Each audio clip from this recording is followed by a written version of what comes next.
you brought up something interesting a few responses ago, and that was about President Biden and what has been called a cover-up when you're talking about his mental acuity, who knew what when. And I remember at the time I talked to Congressman Dean Phillips, who mounted a campaign against Biden, and he was considered a pariah at the time of his party for going out of lockstep. Now looking back, history's looking at him a little differently. I'm curious because, as you and I have talked about in this news cycle right now, just how fast things move.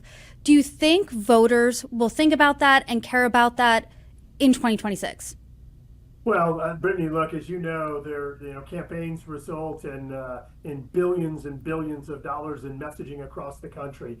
I think that voters are going to be paying attention to what it is that they're being fed through social media influencers, through politicians and others, through newscasters that are sharing messages with the voters.